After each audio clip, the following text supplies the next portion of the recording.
the back of the room. And they said, excuse me, sir, we're not taking any questions right now. And I stood up and I said, no. You don't understand. I don't have no questions. I'm ready to get started.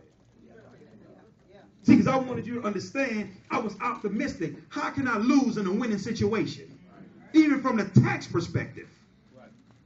And I'm blown away when I find so many people that find a way to lose with a $50 investment. My goodness, man, that blows my heart. That breaks my heart when I see those type of things of people who refuse to be optimistic. They always want to find a way for it not to work for their lifestyle. I never once, ever thought I could lose with this. It never crossed my mind. And people say, you never got discouraged? I say, why and how?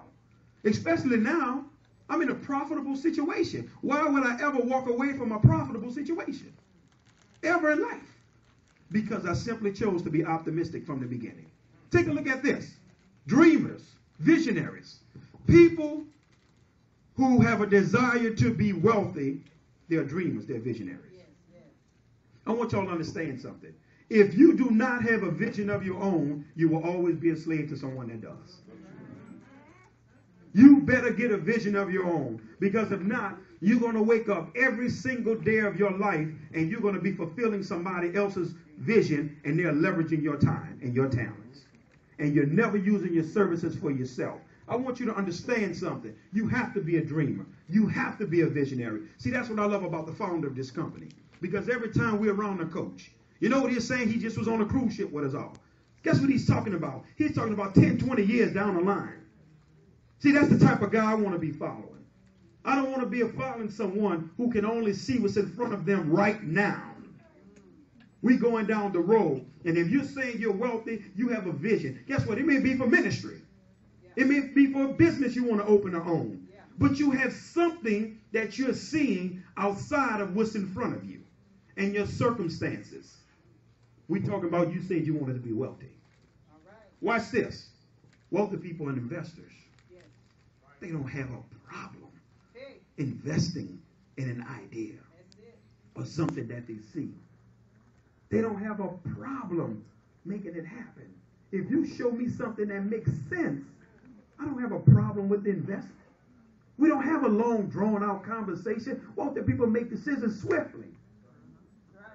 They make the decision right. It didn't take me no processing. It didn't take me all that stuff people got to do to contemplate. Let me say something to you all. And I'm talking to the men in the room now.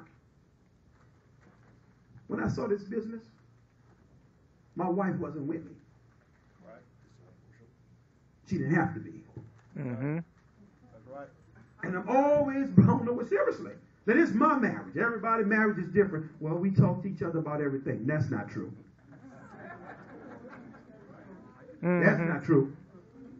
That's one of your fears because you don't want to make an investment. I can prove it to you. Because when he was in the mall buying that suit and them shoes, he didn't get on the phone and call you. Right. When him and his boys went out for drinks and he bought rounds and rounds and he spent $200, $300, he didn't call you. Exactly. When you went to the mall and you picked up your designer bag, you didn't call him. You didn't get on the phone and call you. Don't tell me you talk about everything. Tell the truth. Tell the truth. But when it comes to an investment that can change your children's future, you got to tell me, you got to go home and have a long, drawn-out discussion. Okay, well, what if my wife didn't want to do it? Now what we do?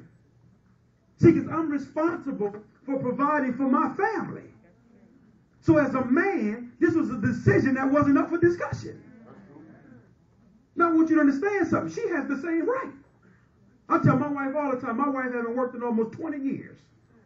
I said, listen to me, sweetheart. I said, you can do anything you want to do in this world, but go work for somebody. Whatever business you want to do, whatever desire you have, it's all yours. But I refuse to let my wife go sit on somebody else's clock. That's me as a man. Not being afraid to make the investment. Watch this.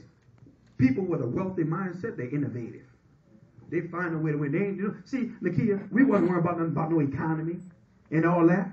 I ain't never heard Nakia talking about how bad the economy was. That's why his business not building. But look at where he's at. Because you're innovative. You find a way to win. You come up with concepts. You do things the average mind is not willing to do. You know why? Because you have a desire for wealth.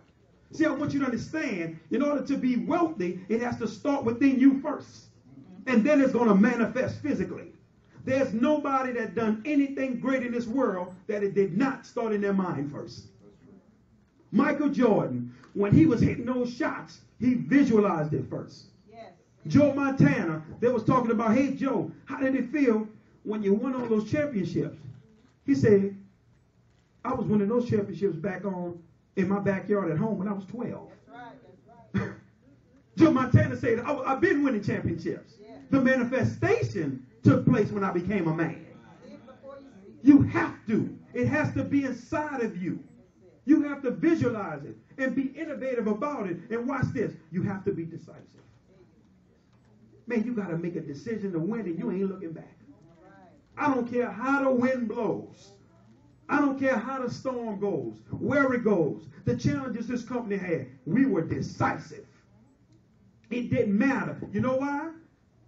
Because I see believers, and I'm talking to believers now, all the time. Oh, God is so good. Oh, he blessed me with this. But the minute you get a challenge, you're gone. So you're telling me God's schizophrenic. You told me God blessed you with this. And now because you were faced with challenges, you gone out the back door. You done jumped out the ship because it got a little rough for you. See, you decisive. No, there ain't no turning back. There is no other option. See, don't talk to me about losing because that's a conversation my mind can't comprehend. See, most people that know me, they call me on my cell phone. What's up, man? Hey, winning is the only thing I know. My mind is programmed to win.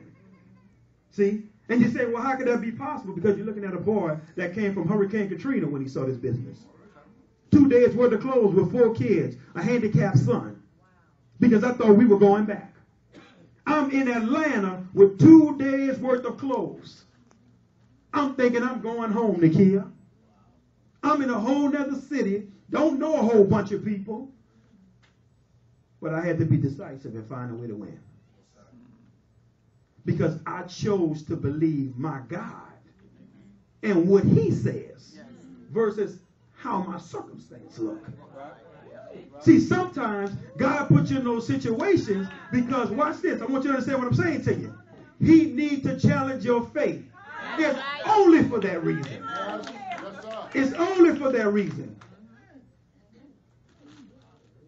Your faith is like a sweet smelling aroma to him. See, me and God have a unique relationship. All right, now talking. When he put me in situations, guess what I say to him? There's only 2 things going to happen, Roland. God, either I'm going to die or you're going to deliver me. Amen. Bottom line, I'm going to bed. See you in the morning.